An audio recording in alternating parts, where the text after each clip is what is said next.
Hello friends, मैं सोनिया। आप देख सकते हैं कि मैंने बहुत ही सुंदर सा 6 पॉट का स्टैंड रखा हुआ है और ये बहुत ही सुंदर लग रहा है। ये मैंने रेडीमेड परचेज़ किया हुआ है। तो पहले भी मैंने वीडियो में दिखाया है, पर मैंने फुल व्यू इसका नहीं दिखाया था। मैंने कहा था कि मैं इस पर ओवरव्यू ज़रूर दूँगी। तो आज मैं इसी पे ही वीडियो बना रही हूँ, क्योंकि मैंने कुछ स्टैंड और भी परचेज़ किए हैं और कुछ प्लांट भी परचेज़ किए हैं। तो चलिए स्टार्ट करते हैं वन बाय वन करके। तो पहले मैं आपको इसका एक फुल व्यू दिखा देती हूँ। ये 6 पॉट का स्टैंड है और इसमें सीधे से पॉट रखे जाएंगे, मतलब ये पॉट को फंसाने वाला नहीं है, जिसमें गोल सर्किल वाला नहीं है। ये पॉट सिर्फ रखे जा सकते हैं इसके अंदर। और मैंने इसके अंदर अडेनियम के पॉट रखे हुए हैं, तो आप देख सकते हैं इसमें अडेनियम फ्लावरिंग भी कर रहे हैं।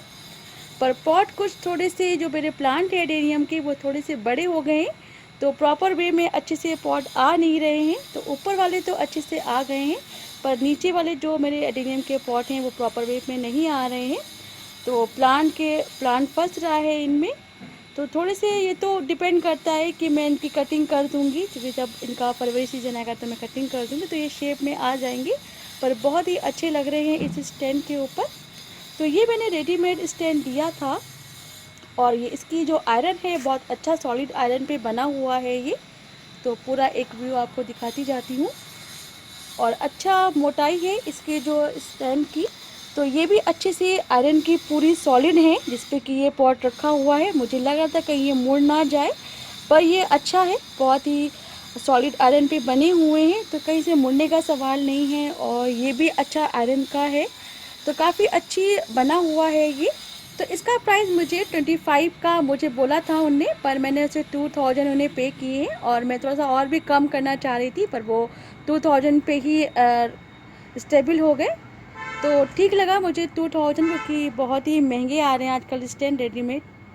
और रेडीमेड स्टैंड मुझे ज़्यादा अच्छे रहते हैं, बनवाना तो और ही महंगा पड़ जाता है, क्योंकि आजकल आयरन का दाम बहुत ज़्यादा बढ़ गया है। तो उस हिसाब से मुझे ये सही लगा, क्योंकि बनवाने का भी एक कास्ट पड़ता है और फिर जो आप परचेज़ करते हो आयरन, उसका भी एक कास्ट लग जाता है। तो उस हिसाब से मुझे ये थोड़ा सा प्राइस वाइज सही लगा। तो ये 4 पॉट का स्टैंड है और ये कुछ पेटल शेप का है इस तरह से। तो मैंने इसमें मदर प्लांट रखे हैं क्रिसेंथम के। तो ये भी मुझे अच्छा लगा। तो ये भी मैंने उसी नर्सरी से परचेज़ किया है जिस नर्सरी से मैंने वो 6 पॉट का स्टैंड परचेज़ किया था। तो ये दोनों ही बहुत अच्छे लगे थे मुझे, पर मैंने दोनों अलग अलग ही डेज में परचेज़ किए हैं। मैंने एक दिन में ये दोनों पॉट नहीं पर सॉरी एक दिन में ही ये दोनों पॉट स्टैंड नहीं परचेज़ किए हैं। तो आप इसके देख सकते हैं, ये भी एक अच्छी सी सॉलिड आयरन पे बना हुआ है, अच्छा खासा ये मोटा है। इससे भी पतले थोड़े से आते हैं, पर ये थोड़ा सा मोटा है, तो मुझे इसका लुक अच्छा लगा। और इसमें भी पॉट सुंदर लग रहे हैं। अगर मैं इसमें पिटूनिया के पॉट रखूं तो बहुत ही अच्छे से लुक आएंगे। और कहीं से पॉट दब नहीं रहा है, प्रॉपर हर एक पॉट अच्छे से आया हुआ है। तो चलिए और भी मैं आपको दिखाती हूँ। तो ये मुझे 500 का लिया है मैंने। ये मुझे प्राइस बताया था उनने 600 का बताया था। 6 से फिर वो 5.5 पार्ट 50 का भी बताने लगे, फिर बार्गेनिंग करते करते 500 तक आ गए, क्योंकि ये काफ़ी थोड़ा सा इसमें आयरन लगा हुआ है बोल रहे थे। तो मैंने देखा भी, हाँ थोड़ा बहुत आयरन लगा हुआ है इसमें एक्स्ट्रा। तो ठीक है, 5 का चलता है। तो चलिए और दिखाती हूँ स्टैंड और साथ में कुछ प्लांट भी। और ये 2 स्टैंड मैंने और परचेज़ किए हैं और कुछ प्लांट भी हैं। तो पहले स्टैंड पे आपको बताती हूँ। तो ये मैंने 5 पॉट का स्टैंड लिया हुआ है। ये कुछ सेमी सर्किल में है, जैसे हाफ सर्किल होता है, बिल्कुल ऐसे ही लुक दे रहा है। और जो दूसरा वाला जो मैंने पॉट स्टैंड लिया हुआ है, वो 4 पॉट का है। तो चलिए मैं इनको अलग अलग करके दिखाती हूँ आपको। तो इस तरह से इसका लुक आता है। इसमें 5 पॉट आराम से आप रख सकते हैं। तो ये मैंने अलग नर्सरी से परचेज़ किया था। और ये भी एक मेरे पास और है इसी का पेयर। तो एक ये है, एक और ये हो गया, तो 2 हो गए इस तरह से मेरे पास। और भी 4 पार्ट का भी दिखा देती हूँ। और ये है 4 पॉट का। तो इसको भी आप देख सकती हैं, सेम एक ही तरह से बना हुआ है ये, बस थोड़ा सा डिज़ाइन डिफरेंट कर दिए। इसमें 4 पॉट्स स्ट्रेट रख सकती, ये थोड़े से सेमी सर्किल में आएंगे पॉट, तो देखने में लुक अच्छा लगता है। तो मैंने ये अपने पोर्च गार्डन में एक सेमी सर्किल वाला पॉट रखा हुआ है। और एक ऐसे ही मेरे पास और है ये 4 पॉट वाला। तो उसमें मैंने पहले अडेनियम रखे थे, बाद में मैंने इसमें रोज़ कर दी है। तो इस तरह से मैं रेडीमेड स्टैंड लेना पसंद करती हूँ, क्योंकि ये जल्दी मिल जाते हैं फटाफट। तो प्राइस ही बता दूँ कि ये मैंने अलग नर्सरी से परचेज़ किए थे। तो ये मुझे मिले हैं 4 साढ़े 4, मतलब दोनों, एक 450 का है और एक ये 4 का है। तो ये मेरे 850 के 2 बढ़ गए हैं। तो इस तरह से मैं परचेज़ कर लेती हूँ, क्योंकि ज़्यादातर बनवाने में थोड़ा सा टाइम लग जाता है और कॉस्टली भी बैठता है। रेडीमेड लेने में इजी रहता है, और इसमें पॉट कभी भी टूटते नहीं हैं जल्दी, ये मैंने यूज़ किए हुए हैं। और यहाँ पे लखनऊ में कॉमन डिज़ाइन है, इसी तरह के मिलते हैं। इसमें 3 वाले भी मिलते हैं जो कि मेरे गार्डन में लगे हुए हैं, और एक वर्टिकल शेप में भी मिलते हैं, वो भी 5 पॉट के पेयर वाले होते हैं। तो इस तरह से यहाँ पे ये कॉमन डिज़ाइन है कुछ, और कुछ डिफरेंट मिल जाती हैं कभी कभार। तो प्लांट की बात करते हैं, तो आप देख सकते हैं सबसे प्यारा सा एक्सोरा के फ्लावर आप देख रहे हैं। ये एक्सोरा का प्लांट है, बहुत ही सुंदर से फ्लावर खिले हुए हैं। जब मैं लाई तब से ये खिले हुए हैं अभी तक, तो काफ़ी स्टेबिलिटी रहती है इन फ्लावरों की। तो मेरे पास 2 शेड थे एक्सोरा के, रेड और एक पिंक। तो रेड वाला फ्लावर आपने देखा होगा, अभी पिंक नहीं खिला हुआ है, पर ये मुझे शेड बहुत ही अच्छा लगा। तो ये मैंने ऑरेंज शेड का एक परचेज़ किया है, और इसका ये प्राइस 80 रुपीज़ का उन्होंने बताया था।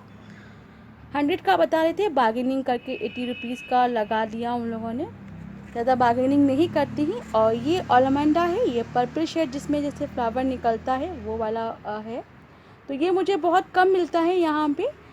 तो ये मैं कब से ट्राई कर रही थी कि ये वाला शेड मुझे मिल जाए, क्योंकि येलो तो बहुत ही कॉमन है, वो आराम से मिल जाता है, पर ये शेड थोड़ा सा टाइम लगता है। तो इसमें फ्लावर खिला था, अब नहीं खिला हुआ है। तो काफ़ी अच्छी ग्रोथ है इसमें, अच्छा हेल्दी प्लांट है ये। और ये मैंने लिया है 60 रुपीज़ का। थर्ड प्लांट की बात करते हैं, तो ये एक इंडोर प्लांट है, और इसको बस सेमी शेड में रख सकते हैं, थोड़ा सा ही सनलाइट इसको चाहिए होती है। तो ये इसका नाम है फिलोडेंड्रॉन। तो ये भी बहुत ही सुंदर सी पत्तियों वाला प्लांट होता है, बस ग्रीन ग्रीन लुक देने वाला होता है ये। तो मेरे पास इसकी एक और वैरायटी है जो हार्ट शेप है। इसमें बहुत सी वैरायटी आती है, इसकी पत्तियों की ही ब्यूटी होती है। तो हार्ट शेप वाला भी है, वो भी मैं आपको दिखाऊंगी एक बार। तो ये भी मुझे बहुत ही अच्छा लगा, और ये थोड़ा सा मुझे कॉस्टली लगा, क्योंकि ये थोड़ा सा महंगा था, पर बार्गेनिंग करके 130 का दिया है उन्हें। और ये फोर्थ प्लांट, ये आप देख सकते हैं स्नेक प्लांट है, ये छोटी वैरायटी वाले स्नेक प्लांट है। तो ये मैं पूरा पॉट लेके आई थी नर्सरी से। तो ये मैं 100 रुपीज़ का लाई हूँ, पर एक प्लांट 100 रुपीज़ का मिलता है। लेकिन ये मुझे अच्छा लगा कि इसमें 4 प्लांट हैं, और ये 100 रुपीज़ का लगाया उनने। तो ये मैंने लिया क्योंकि मैं इससे बहुत सारे प्लांट बना सकती हूँ। तो एक प्लांट से अच्छा है कि मुझे 4 प्लांट मिल गए। तो मुझे सबसे ज़्यादा बेनिफिट इसी प्लांट में हुआ है। ये फिफ्थ प्लांट एडेनिया, तो इसकी भी आप देख सकते हैं, ये मैंने वाइट शेड का लिया है। तो जब मैंने लिया था तब इसमें बहुत सारी बर्ड्स थी, तो कुछ गिर गई हैं। अब एक ही जगह मैच्योर हुई है, और वो फ्लावर कैसा देगी ये मुझे नहीं पता है कि डबल पेटल्स का है या सिंगल पेटल्स का है। पर अब इसमें कुछ दिन बाद अब इसमें लीफ भी निकल आई हैं, तो लग रहा है कुछ सक्सेस हो जाएगा। पर लेते हुए मैं डर रही थी कि कहीं ये मर ना जाएगा, क्योंकि तो बहुत छोटा सा ग्राफ्ट लगाया है इन लोगों ने, तो लगा था कहीं मर ना जाए, पर ये थोड़ा सर्वाइव कर गया है। तो मैं जब भी नर्सरी से प्लांट लेके आती हूँ, मैं इनको तुरंत नहीं लगाती हूँ, 10-15 दिन ज़रूर ऐसे ही इनको रखती हूँ, जिससे कि ये मेरे गार्डन के एटमॉस्फेयर से फेमिलियर हो जाएं।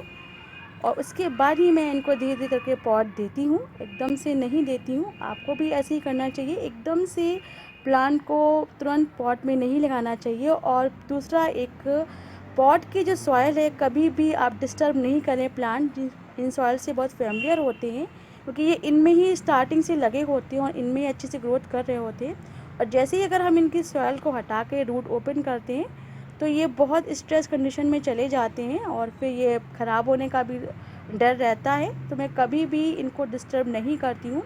मैं इन्हें कुछ दिन ऐसे ही रखूँगी, और उसके बाद फिर मैं इनको पॉट दूँगी, और बिना इनकी सॉइल को डिस्टर्ब किए धीरे से ही पॉट से निकालूंगी, और धीरे से ही मोमे से इनको जो नहीं पॉली बैग से निकाल के पॉट में रखूँगी। तो आप ऐसे ही प्रिकॉशन से रहें, तो कभी भी नर्सरी से लाए हुए प्लांट आपके ख़राब नहीं होंगे। फिर जब मैं पॉट स्टैंड परचेज़ करूँगी कि मुझे ख़रीदने ही है, तो मैं धीरे धीरे करके सबका व्यू देती जाऊँगी। तो बताइएगा कि मेरी शॉपिंग कैसी रही। मैंने एक दिन में ये शॉपिंग नहीं करी है, तो मैंने सोचा कि मैं एक एक करके आपको क्या दिखाऊं, मैं इकट्ठा आपको एक पूरा फुल वीडियो बना के आपको दिखा दूंगी कि मैंने क्या क्या परचेज़ किया है। तो मैं थोड़ा सा बजट के हिसाब से चलती हूँ अपने गार्डनिंग में, तो उस हिसाब से ही मैं प्लांट परचेज़ करती हूँ मंथ वाइज मंथ। तो सब मैंने मंथ वाइज मंथ के अकॉर्डिंग ये सामान परचेज़ किया है। तो बताइएगा कमेंट करके कि कैसा लगा। Thank you so much watching to my channel.